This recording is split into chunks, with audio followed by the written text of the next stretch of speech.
Bonjour à tous, aujourd'hui j'ai le plaisir de vous proposer cette 64e clé qui s'intitule « 100 films pour l'éveil ». Alors, de quoi s'agit-il? Très simple, on va parcourir une centaine de films que je vous recommande, que je suggère ardemment. Alors, je vais les présenter brièvement, bien entendu.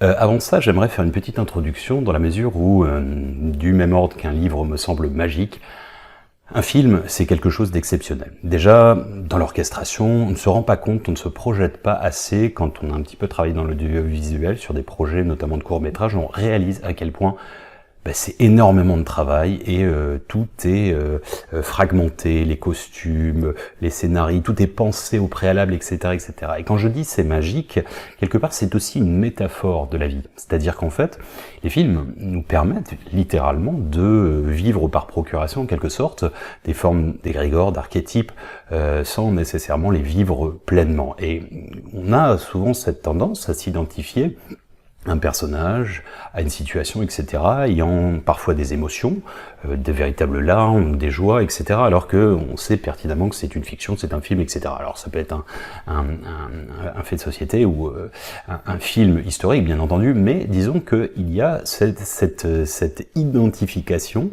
et également, en fait, on peut aussi avoir un détachement, c'est-à-dire se dire, oui, bon, c'est qu'un film, et relativiser sans cesse, et ce que je veux dire par là, c'est que c'est une sorte de métaphore de la vie. C'est-à-dire que toutes les clés qu'on a vues, notamment dans l'art de se détacher de la sienne, c'est d'être à la fois acteur principal de sa vie, co-créateur, co-réalisateur, et également d'avoir un certain détachement, c'est-à-dire d'être spectateur et d'observer sans nécessairement avoir des émotions, ou pourquoi pas de le ressentir comme un mélodrame, etc. Parfois, hein, ça change, hein, bien entendu. Alors, ça c'est déjà l'un des premiers points que je voulais faire, enfin, dont je voulais vous faire part. Le deuxième, c'est aussi le fait que on peut aussi y voir une forme, j'en ai déjà parlé dans l'espace-temps, la clé 15, dans ce concept où on peut y voir en quelque sorte la main, entre guillemets, subtile de la réincarnation. Je m'explique. L'acteur DiCaprio pourrait être perçu comme l'âme d'un individu. Il a joué dans pas mal de films, la petite série au début quand on était gamin dans les années 80, enfin quand j'étais gamin, tout le monde n'était pas gamin à cette période, certains n'étaient pas nés ou certains n'étaient déjà plus gamins. Bref, ce que je veux dire c'est il a joué dans Inception, il a joué dans Titanic, il a joué dans pléthore de films, etc. Alors, notamment, on verra. Disons que c'est un petit peu comme si il avait incarné différents personnages, différentes vies, et au-delà de ça, c'est qu'on peut les réactiver. Alors, moi, j'ai souvent cette vision quand je vais, par exemple, je prends l'avion et que je vais aux toilettes, par exemple, et que je vois, en fait, les petites tablettes des gens qui regardent un film, et de voir, tiens, ils regardent un même film de DiCaprio, ok, le même, sauf qu'il est en différé. Donc dans des espaces-temps différents. Du même ordre, DiCaprio, ce soir-là, bien sollicité un autre film dans lequel il joue également et joué, etc., etc. Pour moi, c'est vraiment très, très, très symbolique. Et pour moi, c'est une métaphore véritablement de la vie avec les espaces-temps dont je vous ai déjà parlé, notamment aussi dans la clé sur la mort, hein, sur le trépas 41, et dont je parle beaucoup dans la mort trait d'union avec l'éternité. Alors, dernier point, je vais vous présenter, comme je vous ai dit, les 100 films qui me semblent être intéressants. Alors, il n'y a pas d'ordre particulier, c'était très dur d'en choisir comme tel. Je vais pas vous balancer, évidemment, l'intrigue, ça va juste être une phrase, un point évocateur, pourquoi je les ai choisis, notamment. Mais ce qui est intéressant, c'est qu'évidemment, je vais pas, comme on dit communément aujourd'hui, c'est un mot populaire, vous les spoiler, c'est-à-dire que je vais pas vous donner la chute et l'intrigue. Et ça, c'est très marrant, parce que très souvent, les gens disent « Non, me spoil pas le truc », on le voit dans les commentaires, etc., etc. Pourquoi je dis ça? C'est qu'on n'a pas envie, on a envie de suivre le suspense, etc. Alors, on pourrait se poser la question, pourquoi il y a autant, notamment dans la spiritualité, de gens qui sont autant attirés par la notion des messages des guides, des médiums, de connaître le futur? Parce que, on en revient à la clé qu'on avait vue dans la clé 44, il me semble, le futur, le destin, ou le libre arbitre, hein. Il y aurait peut-être des futurs superposés dans le multivers, etc. Donc, certains des films qu'on va voir ensemble l'évoquent. Voilà, je pense que c'est très important, méditer là-dessus. Pourquoi nécessairement vouloir connaître le futur. Alors pour se rassurer, vous allez me dire, oui, mais il y a quand même un peu moins d'intrigue en quelque sorte. Bon, j'aime bien que je puisse comprendre dans la mesure où, mais le danger à ça, c'est aussi d'être figé dans un dessin et un destin préétabli, alors que peut-être que vous en avez une multitude en parallèle qui se co-crée dans une notion de multivers. Voilà, petit aparté. Alors débutons. Quel est le premier film que... Alors, sans film, je vais être plus correct. C'est 80 films, 80 films, 15 séries et 5 documentaires. Et pour lesquels je les sens, je les recommande vivement, je les trouve très intéressants et ils permettent l'éveil de conscience, l'ouverture de conscience, du cœur, etc., etc., etc.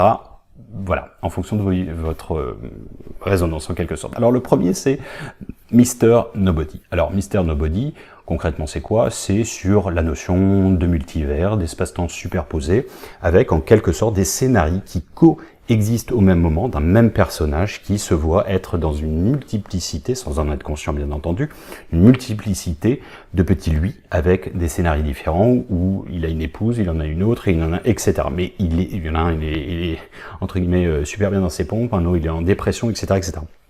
Il est super bien fait. Honnêtement, je vous invite à le regarder. Il est évidemment sur cette notion de multivers, pour lequel, à titre personnel, je crois, hein, et pour lequel. Mais pourquoi? Enfin, conceptuellement parlant, en fait, c'est ça qui est intéressant. On peut comprendre le concept. Un film permet justement de le contextualité, de le mettre dans un contexte avec justement des personnages, une histoire, etc., etc. C'est visuel, ça se fait en 1h30, 2 heures, et voilà, ça permet véritablement de comprendre pas mal de choses. Alors, le deuxième film, c'est un petit peu dans le même esprit, c'est l'effet papillon, butterfly effects en anglais. Alors l'effet papillon, concrètement, c'est la notion de causalité, hein, battement de papillon en Asie, créer une tornade en Europe.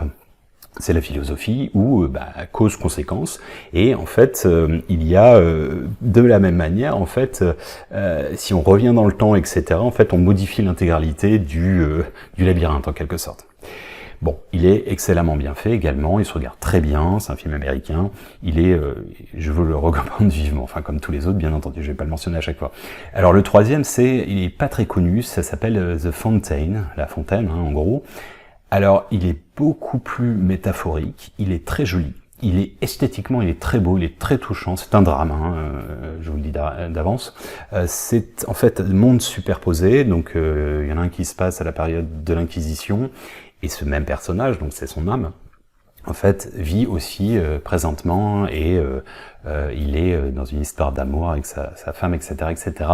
Il y a la fontaine de jouvence, la notion en fait de Kundalini, subtilement, la notion d'unité, etc. Visuellement, c'est très joli. Et pourquoi je précise ça? Parce que justement pour vos méditations, parfois de visualisation, d'un lot de lumière, etc., celui-ci est parfait. Il est très touchant. Alors troisième, c'est pareil, il n'est pas du tout connu, mais qu'est-ce qui me tient à cœur celui-ci? Il s'appelle, c'est avec Johnny Depp, Marlon Brando également. Je crois qu'il date de 95. Quand j'étais ado, je l'ai regardé, je crois, peut-être une vingtaine de fois. Je connaissais les répliques par cœur, enfin pas mal d'entre elles. Il est somptueux. Il s'appelle Don Juan de Marco. Je vais vous mettre toutes les références, bien entendu. Alors, c'est quoi concrètement? C'est un homme... pourrait dépeindre comme un petit peu de folie douce, en quelque sorte, c'est un homme romantique qui va être psychanalysé comme anormal, mais en quelque sorte qui, à un moment il y a un passage, je me souviens, il dit « Il n'y a que dans mon monde que vous puissiez respirer ». Et quelque part, en fait, sa folie douce va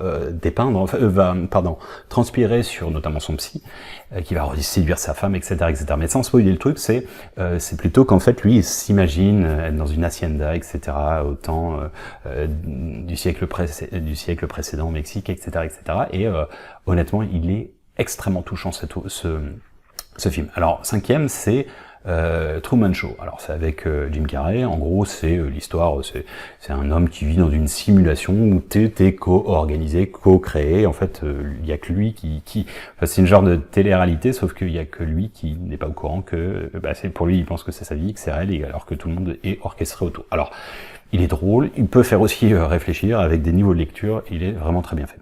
Alors si c'est Le Petit Prince, alors en en cartoon, pardon, en dessin animé. Alors c'est pas du tout l'histoire du Petit Prince, c'est un vieux monsieur un petit peu farfelu, on va dire, une petite fille dont la maman est complètement stressée, elle est dans la boulimie justement du quantitatif, la carrière, le machin, et la gamine, elle est... Bon, et en fait, il y a une histoire qui se mêle grâce à l'ouvrage du Petit Prince. Il est très très bien fait. Et fallait y aller, fallait vraiment y aller. Quand je l'ai lu, moi qui affectionne particulièrement le Petit Prince, je m'étais dit... j'espère qu'ils vont pas détruire le truc. Et ils l'ont pas du tout détruit. Walt Disney, je ne sais pas. Je ne sais plus. Ou je sais plus. Il y a un autre truc aussi. On en verra un autre tout à l'heure. Mais bon, bref. Il est bien fait. L'esthétique, il est touchant et donne une nouvelle fraîcheur au Petit Prince. Et franchement, c'est vraiment très joli avec les enfants ou pour vous hein, en tant qu'adulte et enfant intérieur. Alors. Un autre, le 7e, c'est Eternal Sunshine on the Spotlight Mind. Je suis désolé, c'est le titre et qui est resté comme ça en anglais. Alors c'est encore avec Jim Carrey. Alors c'est en gros, c'est celle qui joue dans Titanic. C'est plus son nom, je suis très mauvais en nom. Bon bref, et en fait c'est l'histoire de quoi? C'est un principe où la rupture est tellement difficile qu'elle décide en fait de se faire un peu lobotomiser, c'est-à-dire enlever une partie neurologique de son cerveau pour oublier complètement cette histoire. Et c'est bien fait, bon, je vous dévoile pas l'histoire, mais c'est vraiment bien fait. Alors, encore Jim Carrey, sur un hasard, hein, ça l'ai pas fait par ordre. Le nombre 23, j'en ai déjà parlé. Alors, il est vraiment bien fait, il est très très très très bien joué. Enfin, Jim Carrey est un très talentueux acteur pour tout ça. En fait, c'est quoi? C'est un mec qui voit des signes partout, un peu comme des synchronicités, mais au final, il en voit tellement partout que il bascule dans la folie, hein. Et ça, dans la spiritualité, je pense que vous avez un peu saisi que oui, il y a des heures miroirs partout, il y en a que ça veut absolument rien dire. Il y a des trucs réels, il y a des synchronicités, moi j'y crois profondément, j'en ai tous les jours, mais d'en voir systématiquement partout, moi je vous dis, je me souviens d'une fois, j'ai trouvé ça dans mon jean, une petite pierre, etc. Bah, je travaille dans le textile, tu sais ce que c'est ça? Ça s'appelle un stonewashed. C'est des petites pierres qu'on met dans une machine, oui, en Asie, et pour que ça tanne en fait. Donc, non, je pense que c'est un signe. Quelqu'un m'a envoyé une pierre. Oui, tu peux le voir comme tel, mais non. En l'occurrence, c'est une technique, et en l'occurrence, ça devait pas être là-dedans. Et normalement, il y a pas ça dans les jeans. Mais bon. Tout ça pour dire qu'on peut, oui, aussi voir. Bon, alors, je vous invite vraiment. Le film est super bien fait. C'est un thriller. Le 9 de Discovery. Alors, c'est un film avec Robert Redford, super bien fait aussi. En gros, c'est un scientifique qui a été traumatisé par la mort de sa femme et qui a trouvé un moyen de prouver l'existence après la mort. Alors, ça engendre malheureusement toute une vague de suicides avec des gens qui ont des vies qui ne leur correspondent pas, et donc ils se disent autant jouer notre partie direct. Mais bon, c'est plus complexe que ça, et pareil, il a vraiment une raison d'être. Alors, 10e, c'est le guerrier pacifique. En gros, c'est tiré d'une histoire vraie à la base, hein.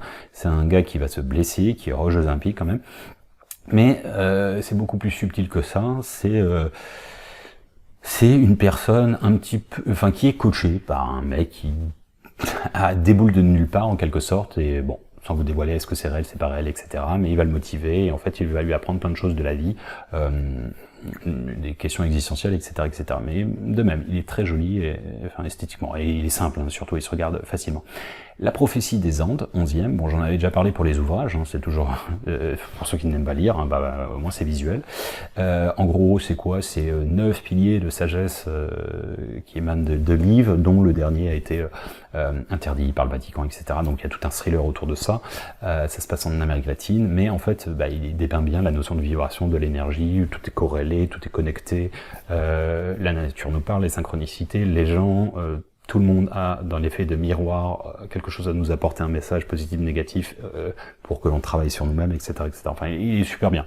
Je préfère toujours les ouvrages que les films en général. Ils dénotent un peu, mais là, il a de raison d'être. Surtout à la fin, il y a un moment où en fait, ils élèvent leur vibration et quelque part, ils sont invisibles pour les, entre guillemets, les méchants guerriers roses qui veulent les buter. Et ça, pour moi, c'est très métaphorique. C'est même plus que métaphorique. En fait, c'est très visuel. Bon. invite à le regarder. Alors, 12, de même, j'en avais déjà parlé, c'est No Solar, en portugais, c'est de Chico Xavier, c'est un film brésilien à la base, qui s'appelle Notre demeure, en français. Donc, c'est l'au-delà, c'est le jugement dernier, etc., et puis après, il bascule dans le paradis. Alors, c'est pas niais, hein, c'est, au contraire, c'est bien fait, c'est très visuel aussi. Et ouais, voilà, c'est un bel élan de fraîcheur. 13, je ne pouvais pas ne pas le mettre, Matrix, bien entendu. Alors, principe des égrégores, principe des archétypes, la matrice d'illusion qui correspond à la Maya. Hein. L'homme est utilisé, entre guillemets, pour être une sorte de combustible de par ses énergies, de par enfin sa dynamique, etc., par des entités, des égrégores, etc., etc. Voilà, où on est manipulé, on n'est pas réellement dans cet espace-temps, dans cette matérialité exclusive. Voilà. De même, il a beaucoup marqué les esprits en 99. Je pense qu'il a permis un saut quantique de conscience, on va dire, à travers l'humanité. Après, je vous ai déjà expliqué, il date de 99. Il a été fortement inspiré, voire plagié, de Simulacron 3, qui n'existe pas en livre, mais qui est un ouvrage qui date de 1962 et qui est excellent également. Peut-être même bien mieux que Matrix, mais bon, bref, ça c'est perso. Cloud Atlas. Alors, c'est quoi? C'est 5 siècles, dans plusieurs espaces-temps, avec des êtres qui se croisent et qui se recroisent, d'une vie à l'autre, etc. C'est avec Tom Hanks, bien joué, un peu long hein, quand même, il dure 2h30 il me semble, mais c'est des répercussions sur plusieurs siècles avec le tout, le fait que tout est lié, interconnecté, etc. Pareil, ils le repartent sur des dimensions, des piqûres de rappel, et c'est toujours intéressant de le voir présenté sous forme de film. Alors Inception, avec DiCaprio, il est très bien fait, c'est un principe d'extraction, c'est-à-dire pour la faire simple, c'est un thriller bien entendu, mais ils arrivent à avoir en fait des créations de monde grâce à l'inconscient en fait, soit en injectant un souvenir, l'activant, rendant une réalité en fait. Et ils vont plus loin parce qu'il y aura comme des poupées gigantesques de conscience, etc., etc. Alors il fait bugger pas mal de monde. Il y a des gens qui le comprennent pas non plus parce qu'il est pas si facile de compréhension. Hein, je dis pas, mais pareil, il est super bien fait. Alors, 16, Transcendance, c'est avec Johnny Depp. J'ai beaucoup apprécié ce film. Pour la faire simple, en fait, c'est une transposition de la conscience d'un défunt dans un système ordinateur, internet, où il arrive à une omniscience, une omniprésence, en fait, il s'empare véritablement, un petit peu comme dans Lucie de Besson. Je l'ai pas mis celui-ci, mais pareil, il est très très bien noté. Enfin, surtout à la fin, parce que le truc, moi, les bagarres, les bim bing, les boum boum dans tous les sens, ça me saoule. Mais pareil, la fin est très très bien, il est très métaphorique, il est bien visuel, magnifique. Mais bon, bref, pour expliquer que cette conscience qui se déploie, notamment à travers les systèmes type Wi-Fi de informatique. Alors, Jumper, c'est quoi? En fait, c'est dans la spiritualité, beaucoup de personnes en parlent, hein, il y a des jumpers, il semblerait, mais bon, allez, on va rester sur le film. Donc c'est un gars qui se rend compte qu'il peut entre guillemets, téléporter et jumper, sauter d'un espace-temps à un autre, instantanément, et notamment même dans d'autres formes de réalité. Donc il va rencontrer aussi d'autres gens, il va se rendre compte que d'autres sont comme ça, et ils sont évidemment très discrets sur cette question. Interstellar, alors 18e, Interstellar, honnêtement, petit bémol, il est très bien fait, décor, tout le décorum de effets spéciaux et tout, il est un peu long sur les bords. Il dure 2h30, mais il aurait pu être résumé en 15 minutes à la fin. Mais pareil, il met dans une ambiance, etc., etc. Alors, de quoi il s'agit? C'est des explorateurs qui utilisent une espèce de faille qui a été découverte dans l'espace-temps, et pour repousser, entre guillemets, les limites humaines, surtout qui sont dans un futur où c'est des utopistes, des idéalistes, etc. Donc ils se rendent compte un petit peu de la bibliothèque universelle, du temps, avec de la rétrocausalité notamment. C'est pas mal fait quand même, c'est vraiment, si je l'ai mentionné, c'est que je vous invite, il a sa raison d'être encore une fois. Alors, 19e, il est pas du tout connu, c'est d'un Israélien, c'est pas un dessin animé parce qu'en fait c'est un film sur lequel ils l'ont changé en dessin. C'est comme si vous prenez première de couverture que l'on a fait sur l'audio de récréation, mon ouvrage, en audio, c'est d'une photo que l'on a, avec Benoît, on l'a transposée en cartoon, en bande dessinée. Donc ils ont fait ça sur un film. Alors là, c'est un peu perché, c'est-à-dire en fait, c'est comme ça, ces discussions, et en fait, on a l'impression qu'on est complètement dans une ambiance de rêve, ou genre un peu défoncé. Et en fait, les gens parlent, et en fait, ils sont toujours comme si c'était dans un rêve, et ils se réveillent d'un rêve, qui se réveille d'un autre rêve, etc., etc. Il est un peu perché, il est super bien fait. Moi, j'ai vraiment adoré, je crois que je l'ai regardé 3-4 fois, et il se pose vraiment des questions existentielles. Il est vraiment, vraiment pas mal. Alors, 20e, Stasis, alors c'est en 2067 en fait, après que il y a eu 7 milliards de personnes qui sont mortes.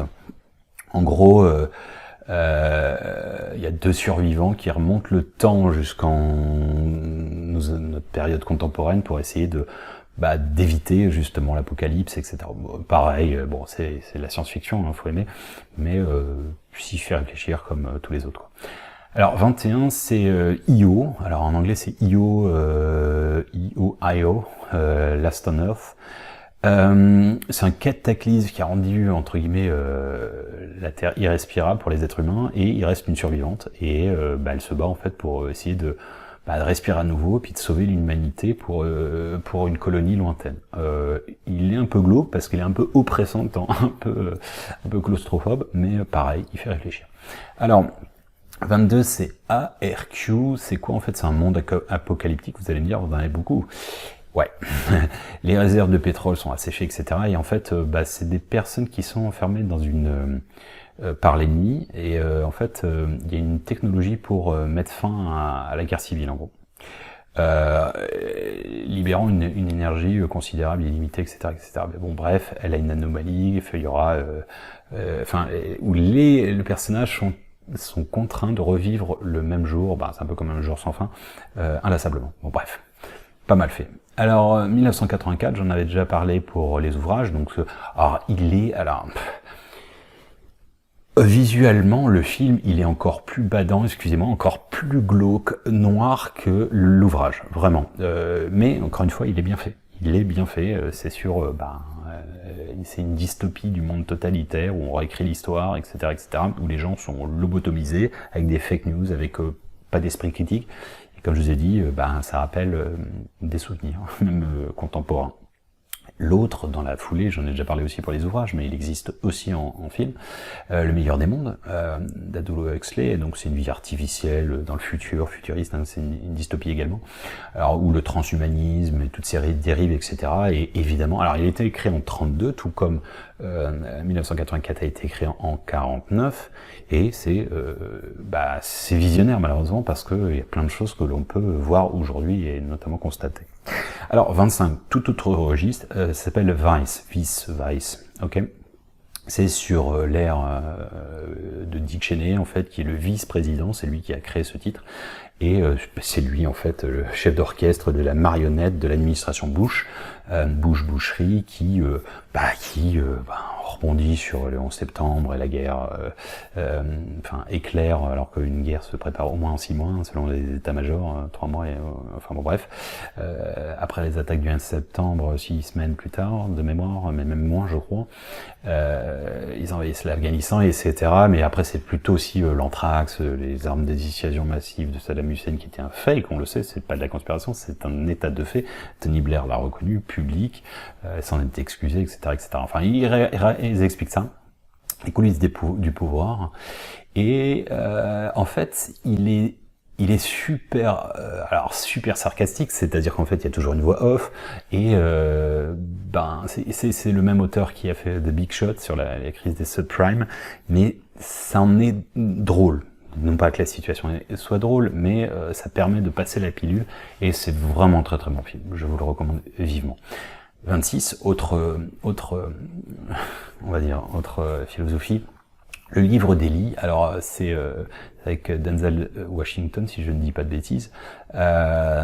C'est Apocalypse, c'est un peu Mad Max, hein, et il est en quête d'un livre sacré dans la noirceur de l'humanité qui est partie un peu en vrille, et où les gens ne savent plus lire, ne lisent plus, les gens, enfin c'est une jungle urbaine en quelque sorte, et dans cette noirceur, il veut retrouver la lumière, notamment de cet ouvrage, qui est un ouvrage des secrets, etc., etc. Et de même, il est intéressant.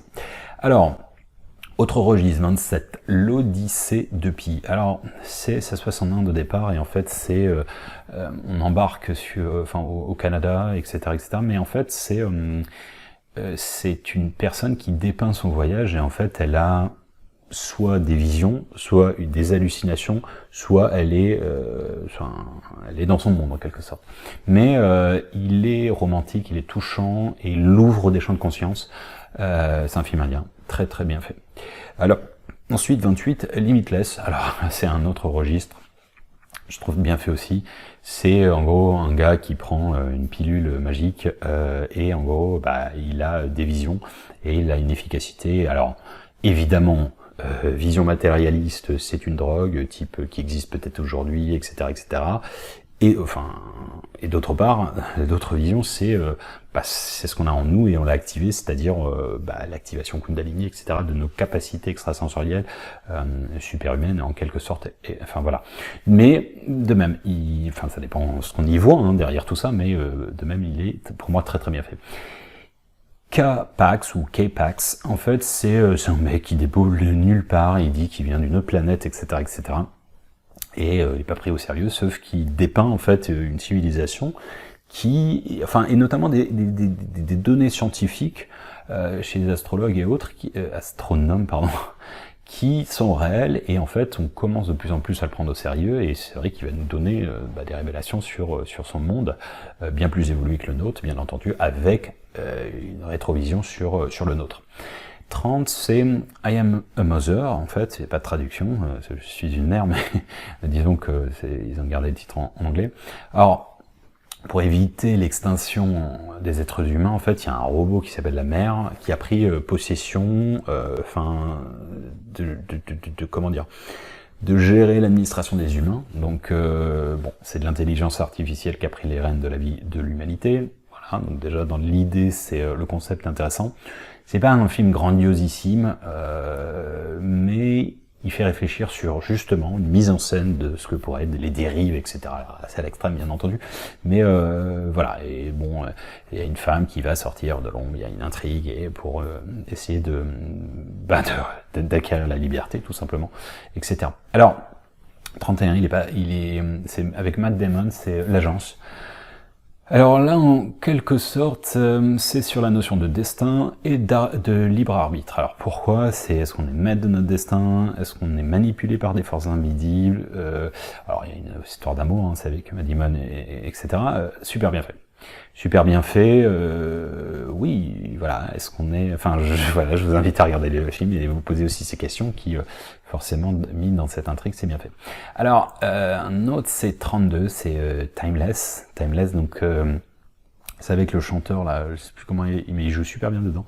Ah non, j'ai une bêtise, c'est pas ça, c'est un autre, pardon. Excusez-moi. Timeless, c'est un voyage à travers le temps afin d'arrêter un danger criminel, donc qui désire modifier le cours de l'histoire telle qu'on la connaît présentement, par exemple.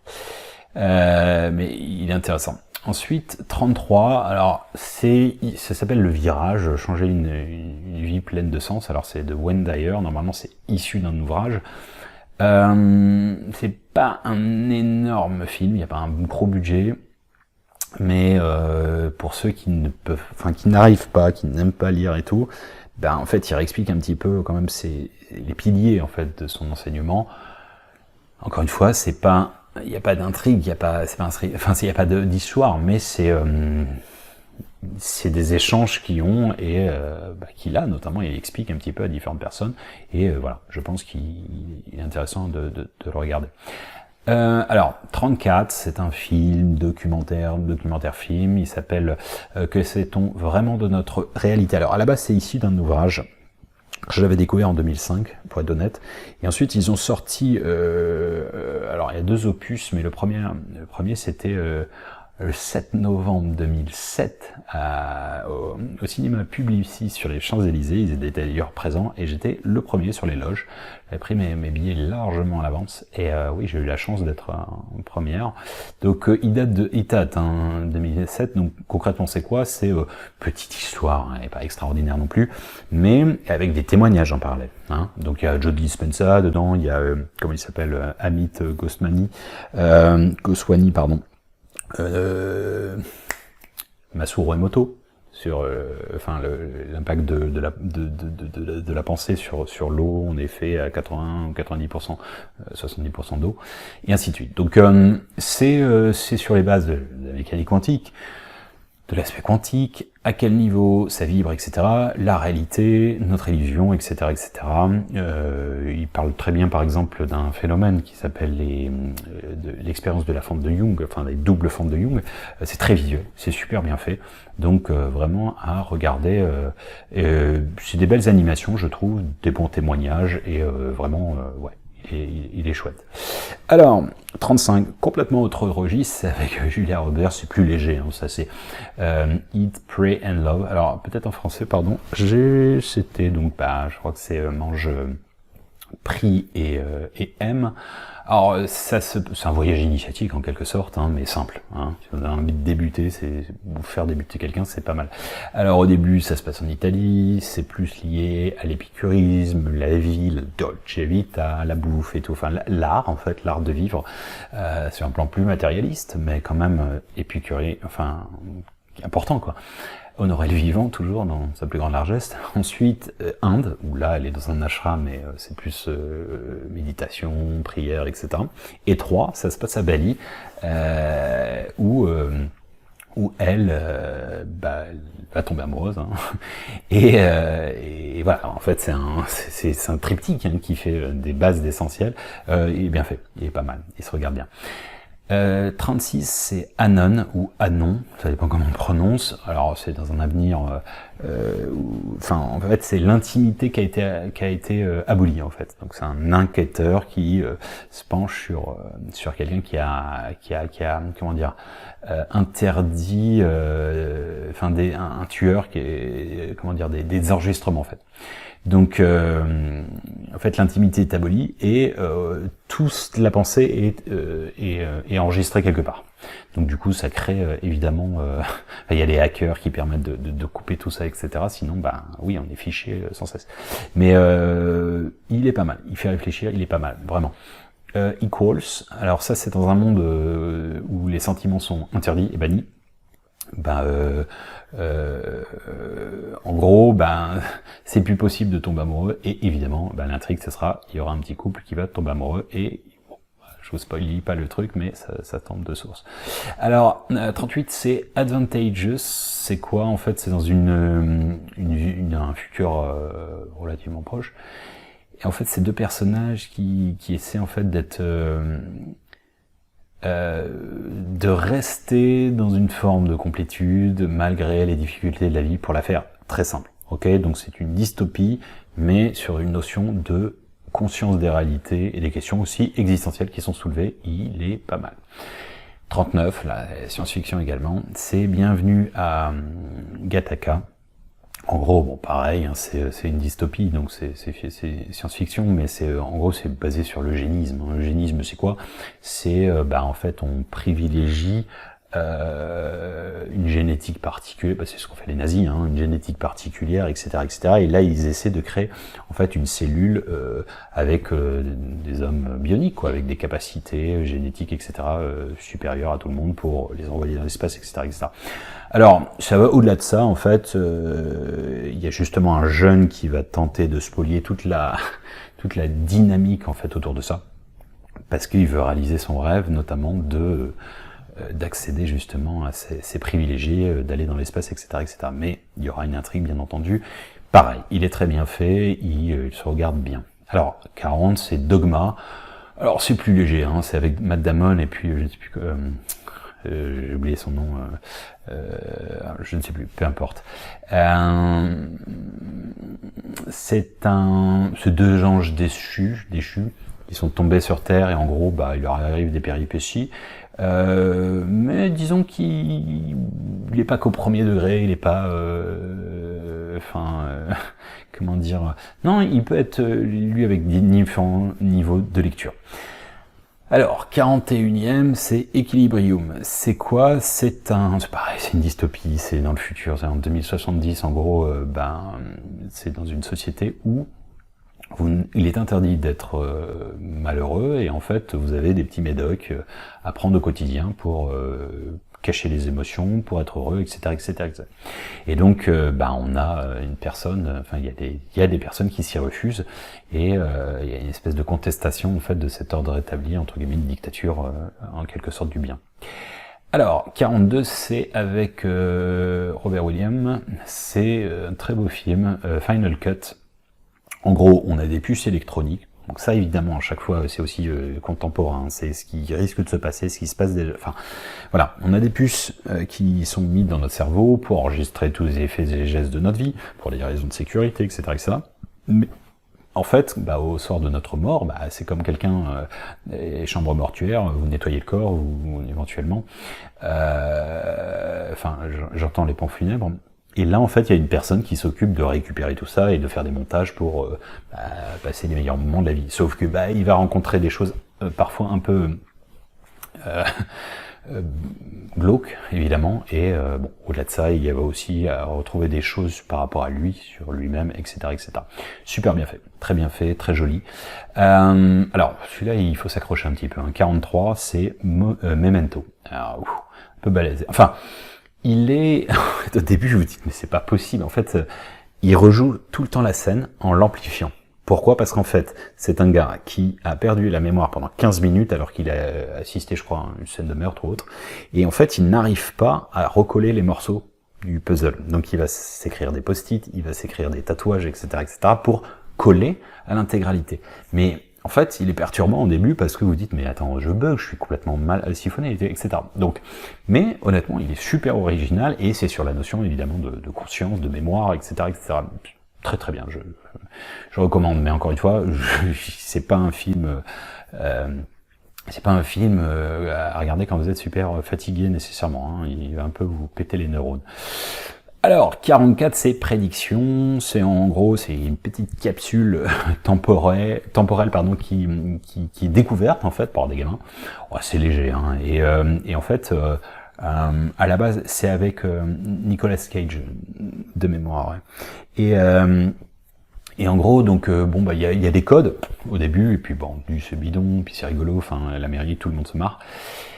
Et en fait, Nicolas Cage va être décodé et il va se rendre compte en fait que c'est souvent des positions géographiques, c'est des codes mais qui correspondent à par exemple, les coordonnées GPS par exemple. Et en fait, il se rend compte que c'est tout le temps des prédictions de choses négatives qui vont se passer. Donc, il va rentrer dans ce décodage pour justement tenter de remédier à certains problèmes. Alors, 45, encore avec Robert Williams et Matt Damon, c'est un film très touchant, c'est Well Hunting, c'est le nom en anglais. Alors en gros, c'est l'histoire, Matt Damon c'est un rebelle, c'est un fils d'immigré, irlandais, mais bon, toujours pas intégré, ghetto, social, etc., etc. Et en fait, c'est un surdoué. Sauf que il est même pas à l'école, il est juste balayeur, et en fait, oui, c'est un génie, quoi. Sauf que lui arrive à déceler que c'est un génie. Et donc du coup, va s'instaurer un dialogue entre les deux, alors qu'il est plutôt bagarreur, machin, un peu, et réinsertion dans la vie, quoi. Réinsertion dans la vie, la forme d'éducation, etc. Et en fait, les deux, mutuellement, s'apportent beaucoup dans leur rencontre, l'enseignant et l'élève créent ensemble l'enseignement. Il est très joli, très touchant. On invite véritablement à le regarder. Alors, en 46e, c'est Time Out. C'est celui-ci qui est avec le chanteur, excusez-moi. Alors, Justin Timberlake. Voilà, il joue très bien d'ailleurs. Alors, en gros, c'est le temps qui a remplacé, je dis bien l'argent. Le temps a remplacé l'argent. Donc, on n'a plus d'argent, mais on a une génétique qui a été modifiée. En fait, On vieillit plus après 25 ans, d'accord? Donc après, en fait, à partir de cet âge, il faut gagner en quelque sorte du temps pour rester en vie. Alors, du coup, s'instaure, ils ont comme un, comment dire, un chronomètre en fait, et c'est ce qui leur reste de temps à vivre, et ils peuvent en racheter, entre guillemets, en regagner, pas en acheter. Voilà, ils sont éternels ceux qui sont pétés thunes en quelque sorte, ce qui est logique, c'est parce qu'ils bénéficient du temps. Belle métaphore, c'est une très belle métaphore, et je l'ai vu il y a pas mal d'années, mais je me souviens d'avoir cette sensation avec la dépendance du portable où il vous reste entre guillemets de la batterie, et juste un petit truc, et je sais pas, j'en sais rien, toutes ces choses qui font que si vous avez plus de portable, vous êtes vraiment emmerdé, les billets de train, les machins, des trucs comme ça, ou je sais rien, vous appelez dans l'urgence quelqu'un, bon bref, vous aurez compris l'histoire. 47, c'est V pour Vendetta. Alors, c'est notamment ce qui a engendré toute la mouvance Anonymous, le masque notamment. Pour la faire assez simple, c'est un peu, c'est un ordre mystérieux, c'est un gars mystérieux un ordre alternatif, il est seul, et qui en quête de liberté et d'ouverture de conscience. Voilà, c'est évidemment, ça fait référence aussi à la conspiration, ça fait référence à la notion de liberté, ça fait référence à la lucidité, au discernement, et pas mal de choses, et si on arrive à lire entre les lignes. Alors, 48, c'est Vanilla Sky, c'est avec Tom Cruise, c'est en gros, c'est un golden boy, c'est un mec qui réussit très très bien sa vie, il est beau gosse, il a des belles nanas, enfin bon bref, il a une belle nana déjà, et bon, tout va bien sur un plan matériel, etc., sauf qu'un jour, boum, c'est le drame, et il se fait défigurer. Et là, en fait, il va rentrer dans un gros délire de, il est exclu parce qu'il est difforme, et donc dans un monde matériel, visuel, évidemment, tout se casse la gueule pour lui, mais ça va être beaucoup plus subtil. En fait, il va avoir recours à une agence qui va plus ou moins jouer avec ses souvenirs. C'est un peu comme Total Recall, je parle pas de celui de Schwarzenegger, il y a aussi une version récente, plus récente, 2012. Bon, c'est de la science-fiction, c'est sûr, mais voilà, bon, quand on se cantonne juste à Vanilla Sky, c'est un très bon film. 49, pas du tout connu, Brain Code, en fait c'est, petit budget aussi, mais ça fait réfléchir, en fait c'est des jeunes, trois jeunes, qui sont neurochirurgiens, chirurgiens, etc., etc. Et en fait, ils ont développé une technologie révolutionnaire pour, entre guillemets, faire de la télépathie à distance. Avec une puce implantée, etc., etc. Sauf que ça va partir complètement en sucette, l'histoire. Mais, pareil, il permet de se projeter sur un scénario possible parmi tant d'autres, et ou une bribe, etc., etc. Alors, 50, c'est Agora, c'est un film très esthétique, il est très beau, un peu... c'est en Grèce antique, c'est pas en Grèce antique, c'est en Égypte, au 4e siècle après Jésus-Christ. C'est en gros, pour la faire très simple, c'est une transmission un peu des mystères et des messages un peu initiatiques de l'Égypte. Bon. De manière mesurée, c'est encore du Hollywood, donc on n'est pas non plus dans une approche ésotérique, mystique, etc., etc. Mais il est beau, il se regarde bien. Alors 51, c'est Shipper. C'est un mec qui décide de changer de vie, en fait.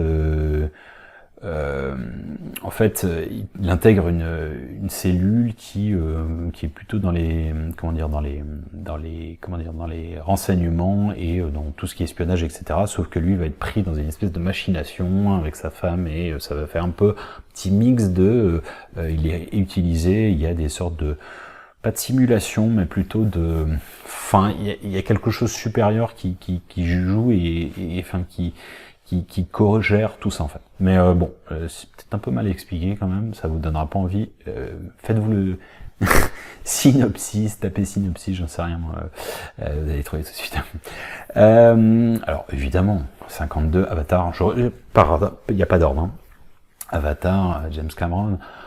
Bon, s'il a ce succès, ça veut jamais non plus rien dire, un stade de foot remplira toujours plus qu'un musée. Non, il est magnifique esthétiquement, il y a plein de niveaux de lecture, hein, la civilisation moderne actuelle, hors sol, qui est complètement déconnectée de la terre-mère, etc. Là, c'est le poumon cosmique de la vie, les avatars, enfin, qui sont une projection de soi-même, etc., qui avec une vision collective, le lien avec la nature, etc., qui vibre à travers nous, enfin, tout ce...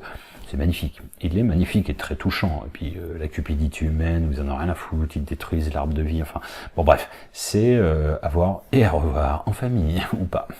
Alors 53, c'est un peu léger. C'est Donnie Darko en fait. C'est un mec en fait qui, alors on sait pas si c'est la réalité ou s'il a des messages, des guides, des canalise, ou s'il est complètement frappadingue. Mais en gros, bon, c'est un adolescent de 16 ans, et en fait, il est introverti, un peu limite autiste, quoi. Il est un peu perturbé, on va dire, émotionnellement et autres. Et en fait, il va entretenir une sorte de dialogue et d'amitié avec un certain Franck, un lapin géant. Bon, alors on peut penser que c'est de la folie, du délire, de l'illusion, du machin, voilà, ça à la limite, mais il va s'instaurer des choses, notamment on lui dit que c'est la fin du monde, etc. Alors il va essayer de provoquer des événements pour y remédier, etc., etc.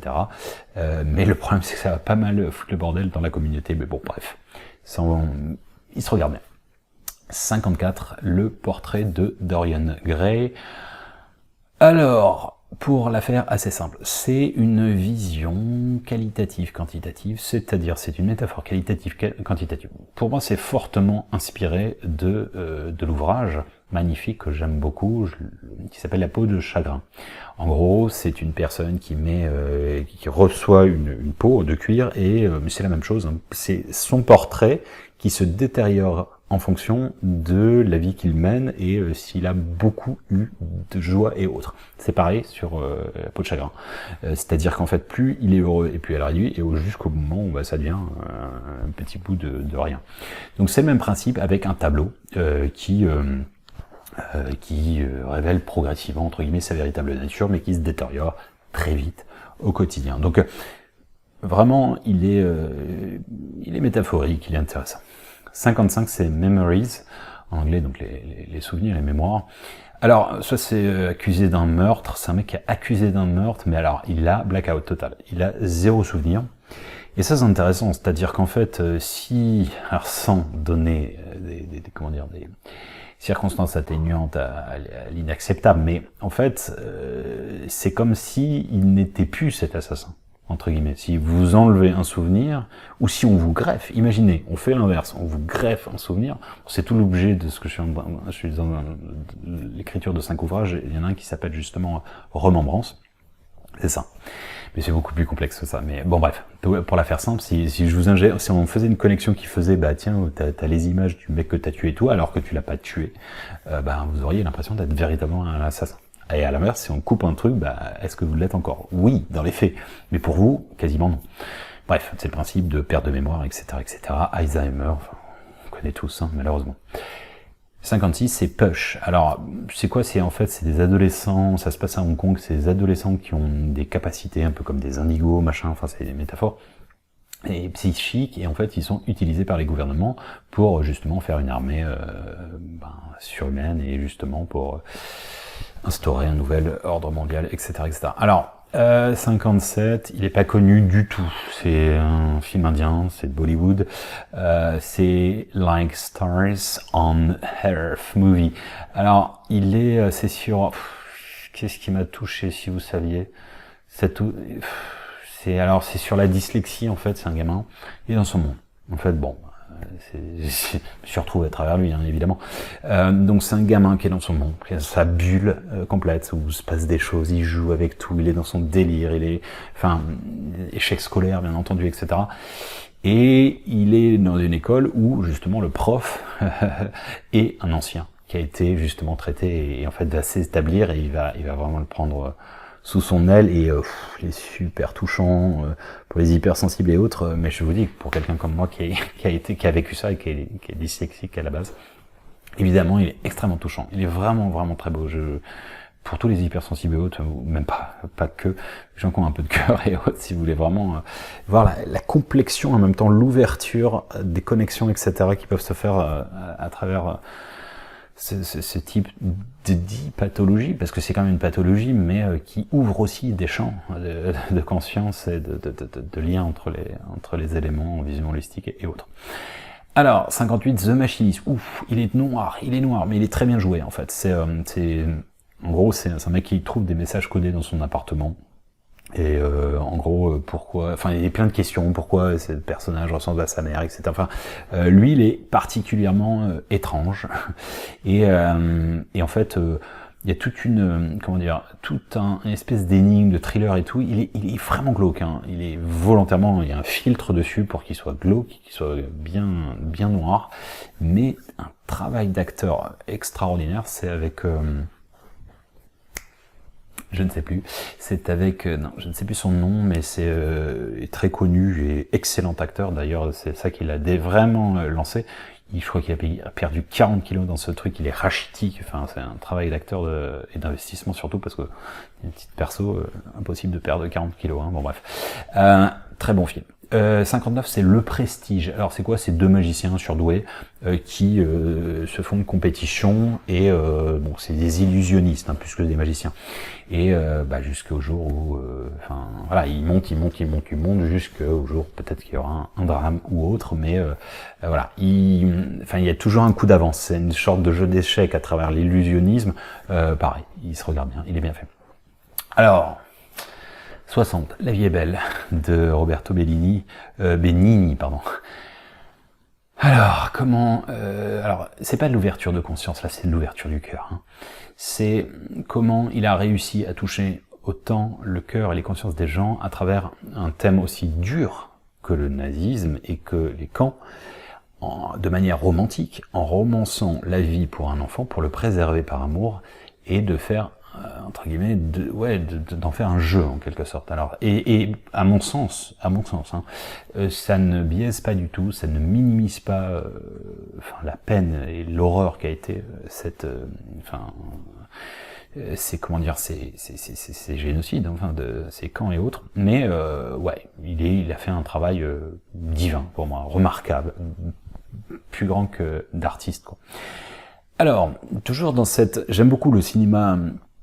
De différentes origines, mais italien beaucoup, et notamment celui-ci. Alors c'est Le Facteur. Le Facteur, qu'est-ce qui m'a touché?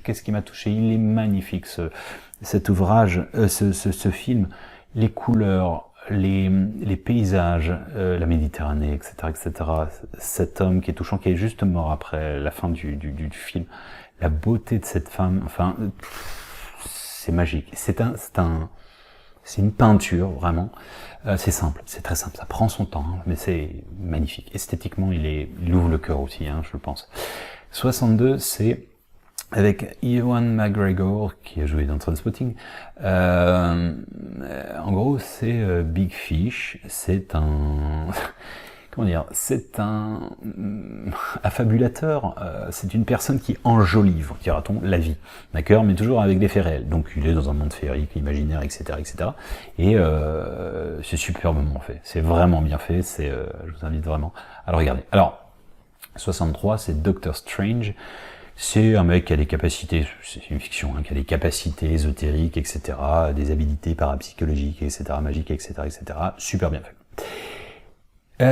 64, c'est Saul. Saul, c'est un dessin animé en fait, et qui est très bien fait, en fait, qui dépeint comment fonctionne l'âme, et notamment après la mort, etc., Il est drôle, il est touchant, il est profond, il est à la fois pour différents niveaux de lecture, pour les enfants, mais aussi pour l'enfant intérieur, mais aussi pour les adultes, quoi. Alors, oui, c'était Pixar, c'est un Pixar, c'est ça. C'est pas Walt Disney, c'est un Pixar, c'est encore une autre. Bon, j'ai découvert il y a pas très longtemps, ce qui était Pixar, je fais pas le malin. Bref. Alors, 65, alors ça c'est un beau film, c'est un drame, hein, il est très touchant, c'est avec la française, non c'est pas une française, c'est une belge, pardon.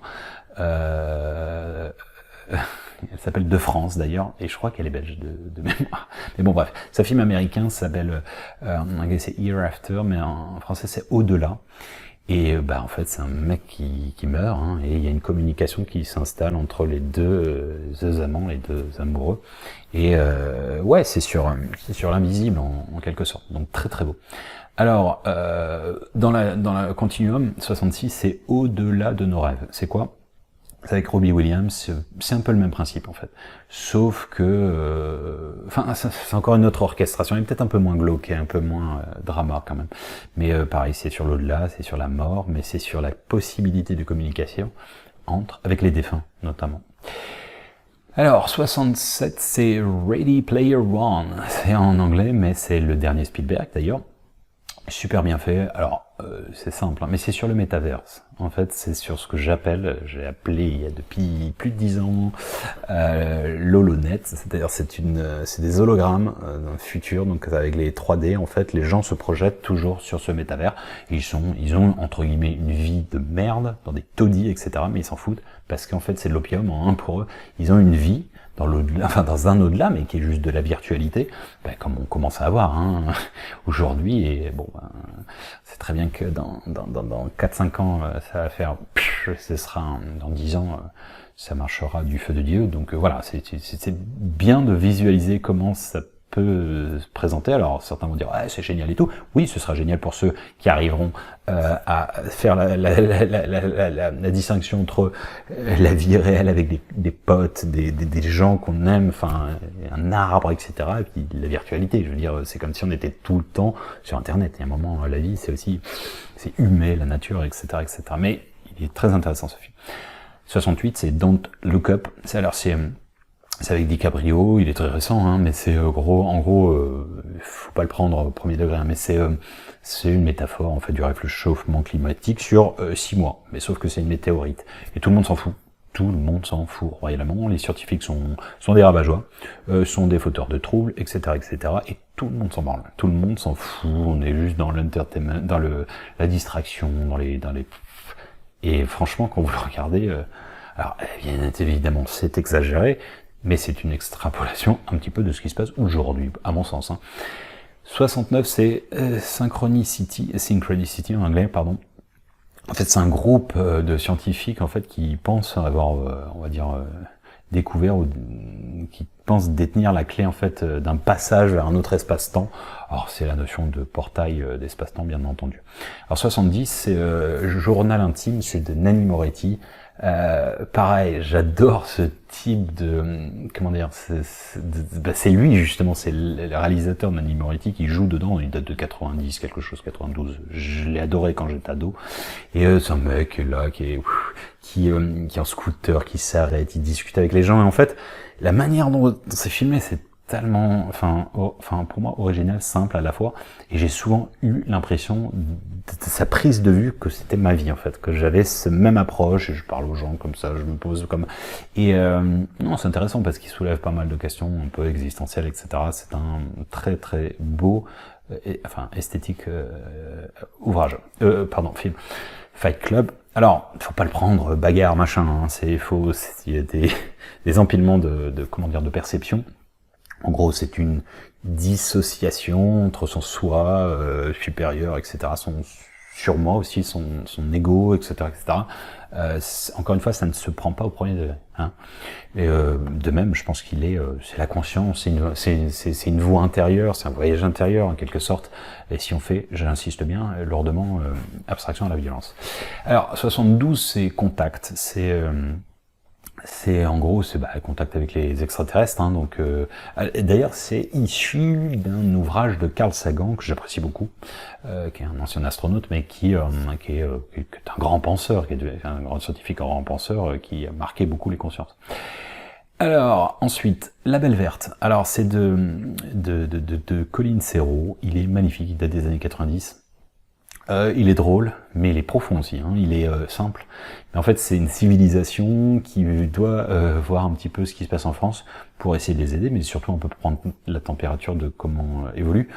Bon, bah, c'est une dérision de notre monde, hein, et eux aussi de leur monde, comment il est présenté, harmonieux, etc., en avance, etc., avec une conscience. Il est très très bien cet ouvrage. 74, c'est avec Tom Hanks, c'est La ligne verte. Alors, c'est un homme candide et timide, et en fait, qui est prisonnier, et en fait, il est très touchant. En fait, il me fait beaucoup penser à des souris et des hommes, à vrai dire. Mais là, on est plus dans l'émotion, etc. Il est touchant, en fait. 75. Into the Wild. Alors, c'est un mec qui décide, à la fin de ses études, de rompre totalement avec la vie. Et il part, c'est une histoire vraie d'ailleurs, vers l'Alaska, c'est un Américain, et il part vers l'Alaska en ermite, en quelque sorte. Alors, je vous dis, j'ai chialé dans ce film. En plus, quand je l'ai vu, c'était avec un pote, c'était en 2007 ou 2008, je ne sais plus. Et j'avais le moral dans les chaussettes, enfin bref, il m'est arrivé des merdes, des tuiles. Et il m'a bouleversé ce film, parce que vraiment je me suis beaucoup retrouvé là-dedans. Et il y a une phrase somptueuse que j'avais écrite différemment dans le passé, sans vous spoiler quoi que ce soit, le bonheur n'est réel que s'il est partagé. C'est de Sean Penn d'ailleurs, hein, ce film, enfin qu'il a co-dirigé. Les paysages et tout, c'est la solitude, c'est l'unité, et aussi c'est peut-être ce besoin de partager justement cette unité avec d'autres. Bon entendeur, salut. Mais non, il est magique ce film. Alors 67, c'est Samsara, en fait, c'est dépeint le monde moderne versus le monde de la tradition avec les Indiens d'Amérique. Super beau, très esthétique. Alors dans le même registre un petit peu, 77, c'est Baraka. En fait, c'est une réflexion sur l'histoire, on va dire, de l'humanité, du monde, avec un langage universel en quelque sorte. Seulement des images, seulement du son, seulement de la musique. D'accord? Donc c'est juste un empilement, mais il parle beaucoup. Un peu comme les reportages de Arthur Bertrand, etc., bien qu'il y ait une voix derrière. Mais en fait, ils ont parcouru la planète, ça s'est joué sur plus d'1 an, etc. Enfin, super beau, touchant. Alors 78, Bab Aziz, alors c'est son grand-père, c'est un petit-fils et son grand-père, voyage initiatique, derviche, tourneur soufi, etc. Et transmission véritablement, avec cette notion forte, un peu comme l'alchimiste. Il m'a beaucoup rappelé l'alchimiste. La phrase qui répète, c'est écouter le silence infini du désert avec son cœur, quoi.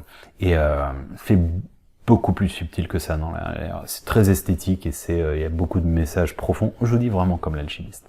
Alors, c'est en Tibet. Alors, c'est sur l'histoire du Dalai Lama, l'invasion de Mao sur le Tibet en 49 qui les annexe.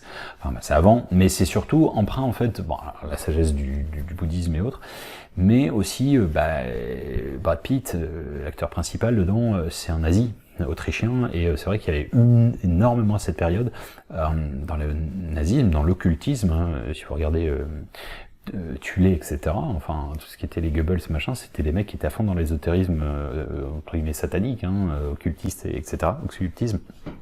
Et ils envoyaient beaucoup de personnes essayer de trouver les mystères. La svastika, la croix gammée, c'est bien empreinte de l'hindouisme, hein, ça a été volé, spolié.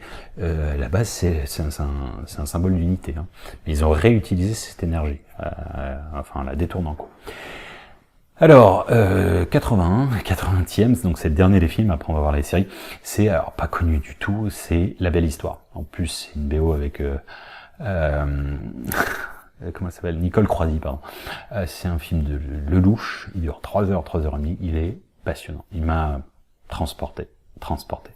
Je l'ai vu, je sais plus combien de fois, mais qu'est-ce qu'il m'a... Je crois que j'ai vu, j'avais 12 ans, mais il m'a fait... en fait, ça se passe à l'époque de Jésus-Christ. C'est les mêmes acteurs, donc Lindon, il y a... tout le paf, quoi, de tout le monde, quoi, tous les acteurs français, quoi. Et ça se joue aussi de manière contemporaine. Donc un forain qui s'appelle Jésus, etc. C'est Richard Berry, je crois. Enfin, non, pardon, pas Richard Berry, je confonds toujours les deux. Mais bon, bref, c'est un mec très connu. Et donc bref, il est super. Il est vraiment beau. Il est vraiment beau cet ouvrage. Ce film, pardon, une fois de plus. Alors, dans les séries, allons-y. Il y en a une quinzaine. Enfin, il y en a 15 même. La première, c'est Black Mirror. Alors, on est à 81. Hein. Alors, Black Mirror, allez-y. Je l'ai regardé après tout le monde. Je me suis dit, bon, allez, on va voir un petit peu ce qui se fait. Pourquoi tout le monde dit que c'est bien. Il est génial. C'est vraiment une extrapolation, c'est une projection de notre société aujourd'hui, hein, avec toutes les réseaux sociaux, toutes ces choses-là, etc., la puce cutanée, etc., qui nous font réfléchir, qui nous permettent de nous projeter sur des futurs qui chantent ou qui déchantent plutôt. Hein. Donc c'est une satire en gros, mais super bien fait. Ça ouvre les consciences, vraiment, je pense. 82, l'autre série c'est Dark. Alors, je précise, c'est une série allemande que j'ai adorée. Mais alors, elle est adorée, mais elle ne plaît pas à tout le monde du tout, et je peux comprendre. Bon, elle est un peu glauque, elle est... alors, en plus, faut s'y mettre, hein, faut attendre au moins le cinquième épisode, pardon, pour que ça commence un peu à bouger, quoi. Mais non, c'est super bien fait, c'est en fait... c'est un thriller, mais il y a des boucles du temps, de rétrocausalité qui se font, qui se défont, etc. Et c'est très, très, très métaphysique. C'est vraiment super bien fait. Et j'ai vraiment l'impression que le début, il est lent, il est un peu chiant, on va dire. Et c'est pour épurer tout le monde, quoi. Allez, cassez-vous si vous n'êtes pas motivé, et puis voilà. Et ceux qui restent... Enfin, peut-être ça a marché avec moi, et puis ça marchera pas avec vous. C'est pas une question d'être nécessairement ouvert ou pas. Mais... Enfin, moi, j'ai trouvé extraordinaire. Pour vous dire, en fait, je me les suis bouffé d'un coup d'un seul, et je crois que c'était un mois plus tard où il y avait une autre saison. Et le soir même, c'était réglé l'histoire. Vraiment, c'était vraiment un truc où, genre, vous l'attendez, quoi. Ça m'a beaucoup marqué. Bref, 83, alors ça c'est un peu plus léger, mais c'est bien fait, hein, c'est Travelers. C'est en gros, c'est une équipe, ils sont 3 je crois, une nana et 2 gars, et ils se projettent en fait dans l'espace-temps pour aller renettoyer en quelque sorte le passé par exemple, donc pour corriger les erreurs, etc. Mais le problème c'est que ça impacte forcément le présent. Bon, il se regarde bien, hein, ça se regarde bien. Alors, 84, c'est Other Life. C'est quoi? C'est en quelque sorte, c'est après avoir pris une substance un peu particulière qui crée des réalités virtuelles comprimées justement en fait.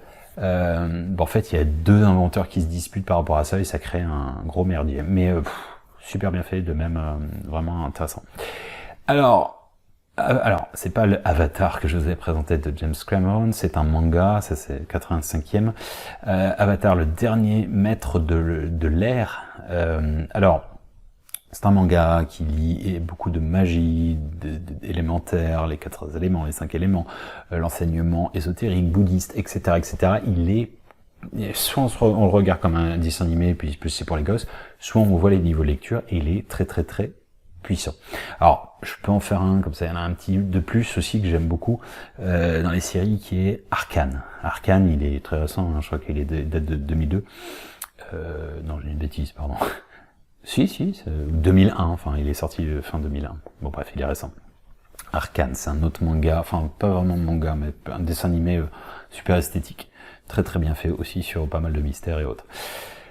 Alors, 86, c'est The Man in the High Castle. Alors, en fait, c'est les nazis ont gagné la guerre, donc en fait, c'est avec un si, voilà, on changeait les choses, et voilà. Et en fait, qu'est-ce qui se passe concrètement? Comment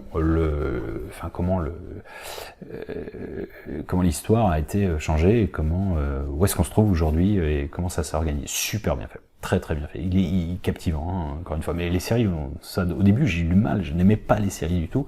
Et puis je me suis laissé, quand vous en aimez une, c'est comme quand on dit n'aime pas les livres. À un moment, il y en a une qui vous fait, et puis à chaque fois, on connaît l'histoire. Hein, vous rempilez, ah tiens, on en refait une, machin. Et puis, ah tiens, 4 heures qu'on regarde le truc, quoi. Enfin, vous connaissez l'histoire, j'imagine. Alors, 87, ça c'est OA. Alors, un peu space quand même, mais il vaut le coup.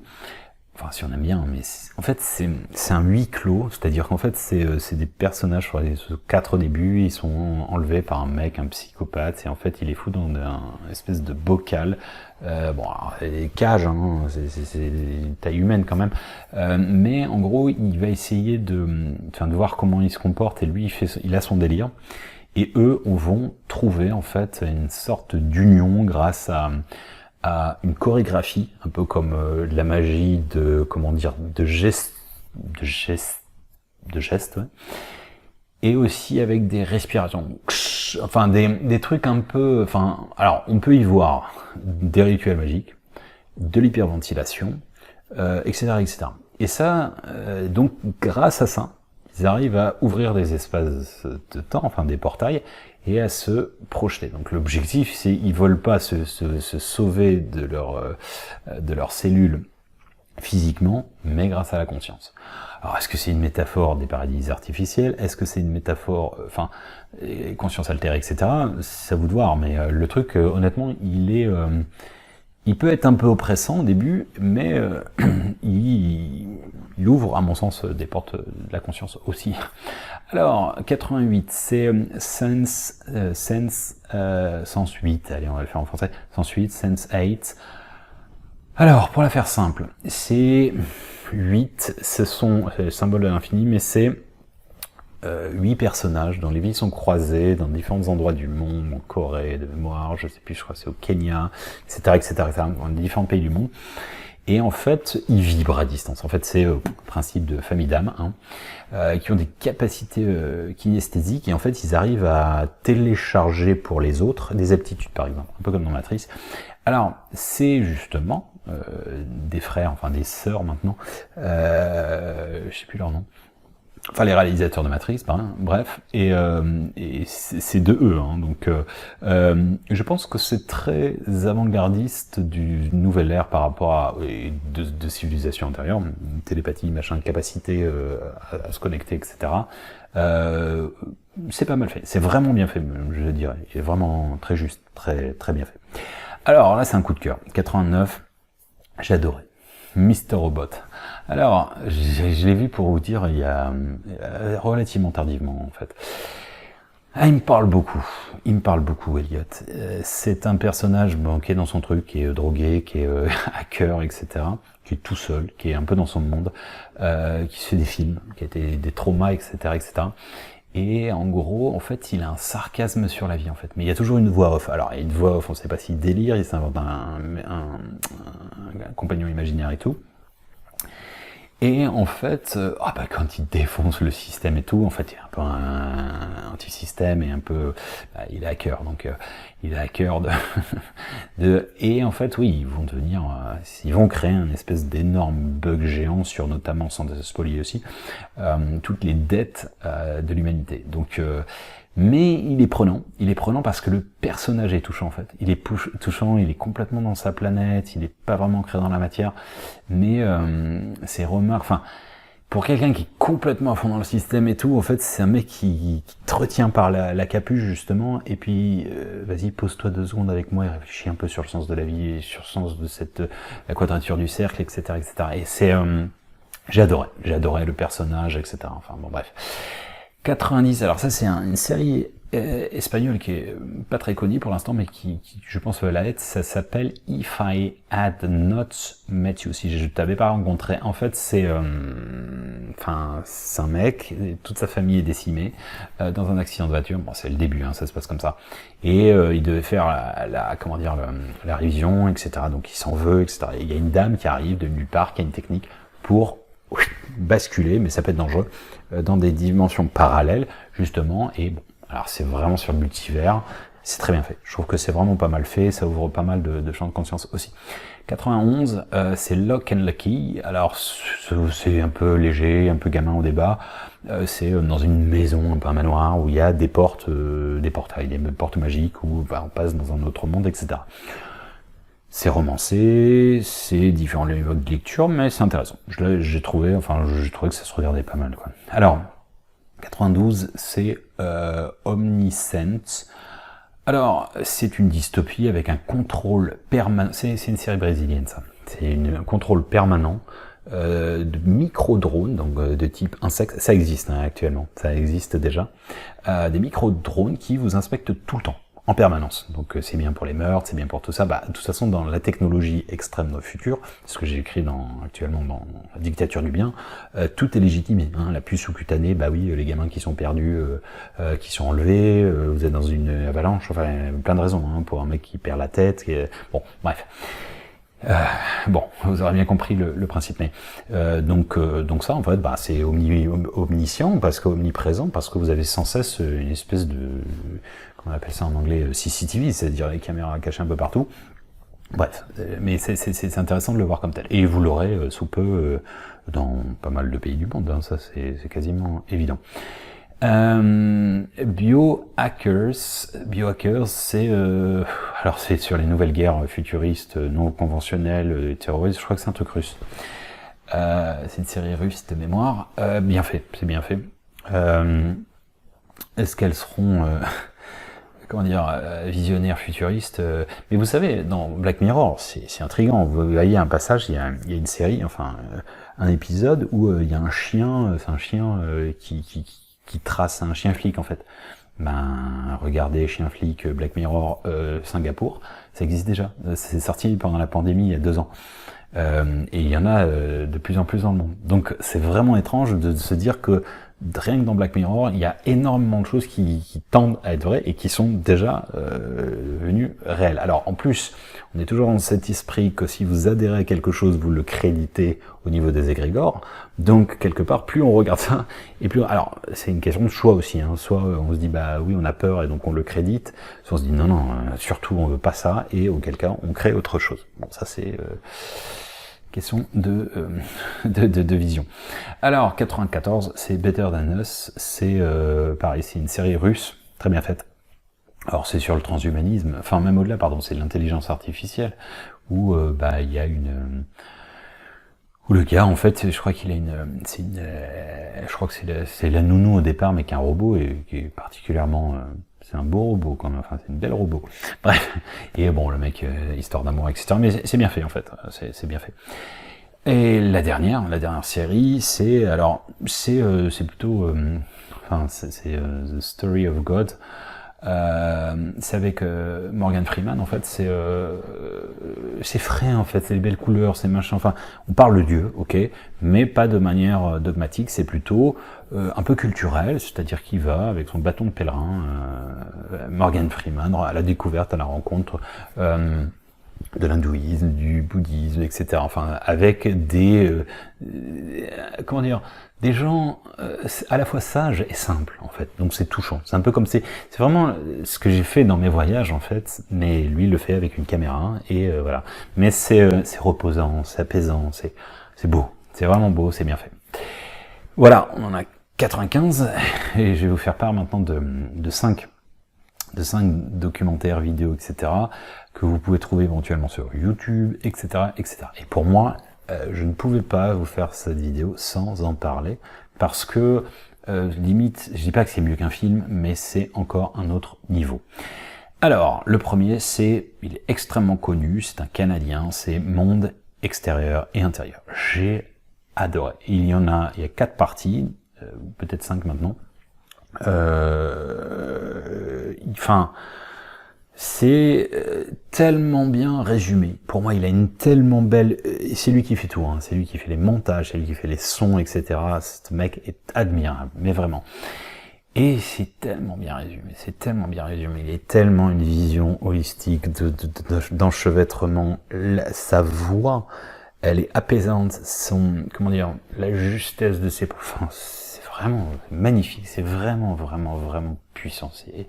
Je le vends bien, non mais vraiment, enfin peut-être ça parlera pas, mais ça fait un carton, ça a été traduit dans je sais plus combien de langues. Il y a peut-être une raison. Donc voilà. Bravo. Alors toujours par ce même réalisateur, c'est Samadi. Alors il y a 4. Alors j'ai peut-être une bête. Si, il y en a un 4e qui est sorti dernièrement ou un 3e, je ne sais plus. Alors Samadi, c'est l'extase. Hein, c'est enfin, c'est plus compliqué que ça. C'est le nirvana, c'est l'extase, c'est le non-être en quelque sorte, mais c'est cet état suspendu qui fait que on est dans un espace-temps qui n'est plus là. Enfin, on a perdu l'ego et on a retrouvé la complétude et autres. Mais c'est pareil, c'est tellement beau, esthétique, profond, puissant. Honnêtement, ceux-là, j'ai dû les regarder... franchement, si je les ai regardés 4, 5, 6, 7, peut-être... le premier que j'ai dit juste avant, les mondes intérieurs et extérieurs, franchement là, je l'ai vu au moins 7-8 fois. Et ça m'a dit, j'ai dû les voir 3 fois, 3-4 fois chacun d'eux. Vraiment, ils sont, c'est vraiment le truc que vous refaites une fois par an, quoi. Tellement, ah tiens, on se le regarderait pas une autre fois et tout. Mais alors ça, pareil, c'est pour les gens que dans votre entourage, vous connaissez un petit peu qui se posent des questions, mais qui veulent pas être orientés directement sur un truc, connotation, dyslexie, connotation spirituelle, l'étiquette, ça ouvre déjà extraordinairement bien. Alors, 98, c'est Thrive. Alors, je sais pas, il y a peut-être un titre français quand même dans l'histoire, mais je crois que si vous tapez Thrive, vous allez tomber, c'est avec Procter, c'est Gamble. C'est de la famille, hein, Procter et Gamble. C'est le petit-fils, je crois. Et c'est un mec brillant qui tend à vraiment créer des choses dans la matière. Alors, il y a Nassim Haramein qui font partie, c'est l'énergie libre. C'est, en fait, il revient sur plein de choses. Il revient sur les existentiels de la crise, des crises, de notre système économico-financier, sociétal. Il revient sur vraiment les piliers, quoi. C'est un truc qui limite d'intérêt public, avec aussi du pragmatisme, c'est-à-dire qu'ils ont aussi créé avec sa femme une plateforme, ils tentent vraiment d'améliorer ce nouveau paradigme, etc. Ils sont pas dans le pas content, dans la dénonciation des choses. Ils partent d'un constat, d'un diagnostic pour arriver sur quelque chose de pragmatique, concret, avec des projets, etc., etc. C'est un travail remarquable, à mon sens. Alors, 99, alors là, je vais un peu tricher parce que je vais vous en dire un, puis je vais dire, puis il y a aussi celui-là, parce que pour moi, ils sont un peu corrélés. Alors, il a été connu dans le passé, mais je parle de ça, peut-être 2006, 2007, 2008, les trois dont je vais vous faire part, c'est Kimatika. C'est la même veine, hein. À chaque fois, c'est le même délire. Kimatika. C'est un truc espagnol à la base, je crois.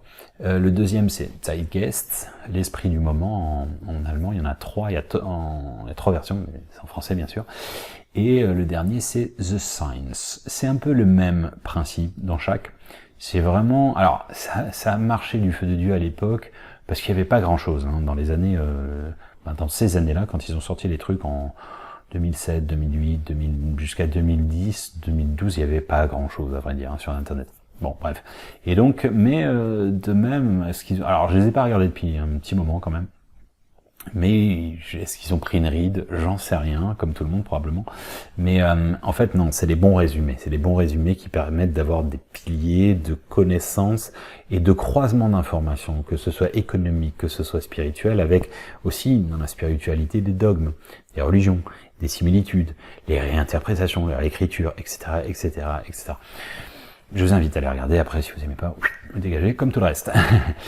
Et le dernier, le 100e, donc la 5e vidéo, c'est pareil, je triche un peu parce qu'il y en a deux, les deux vont de pair. Alors c'est deux trucs Netflix, tant pis, je fais de la pub, excusez-moi, mais on peut peut-être le trouver autre part, je sais pas, le télécharger, je ne sais pas. Alors le premier c'est Social Dilemma, et le deuxième c'est The Great Hack. Alors, pourquoi aussi ça me tient autant à cœur? C'est pas un jeu de mots hacker, The Great Hacker. Non, parce que c'est sur les réseaux sociaux. Et c'est sur le manque de discernement, Clé 46, c'est sur la manipulation de masse, ok, c'est sur le fait que les gens sont de plus en plus frustrés. Voilà, je pense que j'en ai parlé dans beaucoup de vidéos. De comparaison, dans la notion de comparaison, dans la notion de frustration, etc., etc., les Instagram, les machins, les trucs comme ça. Et Social Dilemma, en fait, qu'est-ce que c'est? C'est quasiment tous les créateurs de ces réseaux sociaux, que ce soit les PDG de Twitter ou de tous, quoi, qui témoignent en disant que, en quelque sorte, ils sont conscients d'avoir créé un monstre. Ah, ok, c'est cool. Mais de ne pas être sûr qu'ils sachent comment faire pour arrêter la machine, quoi. Ouais, ça c'est un peu plus flippant. Donc c'est un peu comme si, tiens, on a créé une centrale nucléaire. Ah ouais, vous faites comment pour l'arrêter? Ah on sait pas, on l'a créé, on sait pas comment l'arrêter. D'accord, donc Frankenstein, quoi. Bon, ça c'est encore un autre souci, hein. C'est en train de détruire véritablement de l'intérieur la civilisation, parce que où les algorithmes font qu'on se déteste de plus en plus, on ne se tolère plus, des débats stériles, etc. Pas argumentés. Je valide, je dénonce, je valide. Je valide quoi? De quoi tu valides? Qu'est-ce que c'est je valide? Ah oui, donc c'est toi qui mets un tampon de la référence, de la vérité, etc. Je vois souvent ce truc-là, je trouve ça choquant, je valide quoi. Enfin bref. Entre autres. Oui, non, oui, non. Ah bah ça c'est des arguments les gars. Faux. Ah ouais, faux. Tu veux pas un peu développer davantage? Bon bref. Il est vraiment bien fait, le Social Dilemma, parce que c'est pas que ça, c'est aussi, quand je dis c'est sociétal, j'alerte beaucoup là-dessus, c'est comme pour les gamins c'est des pogroms, les gamins, il y a des suicides, il y a des gens, enfin des gamins qui le vivent mal, un tiers des Français, des Européens, pardon, se sentent mal dans leur pompe à cause d'Instagram. Je connais pas, je ne suis pas dessus, donc je j'ai pas de compte, j'ai rien là-dessus, mais c'est juste parce que les gens, enfin, j'imagine c'est le principe des Facebook et autres, où on partage sa vie, etc. Donc il y a plein de gens qui sont dans la frustration, il y en a plein qui sont dans le show-off, c'est-à-dire je frime, ah, regardez comme je suis super génial, ma vie elle est trop cool, ah, regardez mon smoothie, ah, regardez ce que je suis allé chier. J'ai dit ça moi? J'ai dit ça? Ouais, je l'ai bien dit, ouais. Ouais, bon, hein, vous connaissez l'histoire, tous les influenceurs, machin, qui sont à Dubaï, enfin bon bref, vous allez me dire, mais toi t'es à Bali? Oui, aussi. Mais bon, bref, allez, c'est la fin de la vidéo, on passe à autre chose, si vous voulez, mais je pense que vous aurez compris qu'il y a une petite différence quand même, enfin j'espère, que vous ayez compris, enfin pour moi je pense qu'il y a une différence, heureusement. L'autre aussi, donc Social Dilemma, il est d'intérêt public, notamment pour mettre en garde les nouvelles générations, pas que, la manipulation des masses, etc., etc., etc. The Great Hack, c'est pour ça que j'ai Corel. En fait, c'est sur justement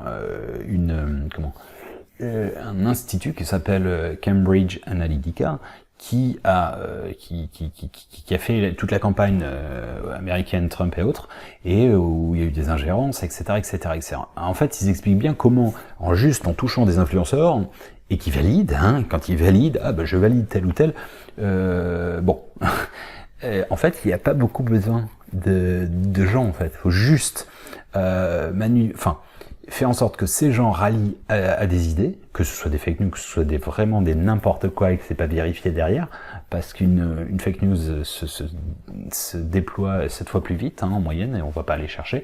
Il y a aussi probablement des informations qui sont dites fake news et qui ne le sont pas, hein, qui sont vraies du coup, peut-être aussi. Mais ce que je veux dire par là, c'est que Great Hack, il montre vraiment à quel point ça a pu faire du mal, notamment sur des sociétés qui n'étaient pas préparées, des guerres civiles et autres, des sortes de génocides. Un en l'occurrence, qui est expliqué dans ce documentaire, et je le connais particulièrement parce que je bosse avec eux, donc voilà, c'est toutes ces considérations qui sont un peu difficiles. Bref, mais encore une fois, c'est vraiment important, j'insiste, ce thème sur les réseaux sociaux, c'est important, ça fait partie de l'ouverture de conscience. Voilà, j'espère que ça vous parlera, vous pouvez mettre en commentaire si vous voulez, s'il en manque, bien entendu qu'il en manque, c'est pas exhaustif, hein, c'est une liste, donc il faut bien choisir. Je vous ai dit, c'est pas pour être commercial, il y en a peut-être qui, à mon sens, sont plus large public. Voilà, c'est l'ouverture du cœur et des consciences, de l'éveil dans l'absolu, les deux étant liés, conscience et cœur. Et voilà, et encore une fois, faut pour tous les publics, et puis bon, sur le lot quand même, vous avez pour un petit moment entre les 100, sachant qu'une série en général ça se fait pas en une soirée, enfin normalement, là vous en avez, si vous regardez tout ça, je pense que vous en avez pour à peu près plus de 6 mois, les ouvrages, je pense que vous en avez pour 3 ans, hein, donc voilà. Alors, comme on l'a souvent dit, hein, vous voyez là on est quasiment à 1h30, donc c'est la durée d'un film. Donc voilà, bon, je savais que ça allait durer à peu près ce moment-là, c'est symbolique, mais voilà. J'espère que ça vous a plu, ça vous parle. Vous avez la liste dans les rubriques. J'espère que ça vous permettra d'avancer. Encore une fois, c'est bien d'avoir différents canaux et de différents supports, des différents messages répétés différemment dans un contexte, etc., etc. Voilà, il s'agit d'une clé parmi tant d'autres pour vous, si vous désirez de façonner le passe-partout de la clé des champs, de la conscience, du cœur, de ce que vous voulez. Comme vous le savez, tous les chemins mènent à Rome et au Dôme, à bon entendeur. Salut!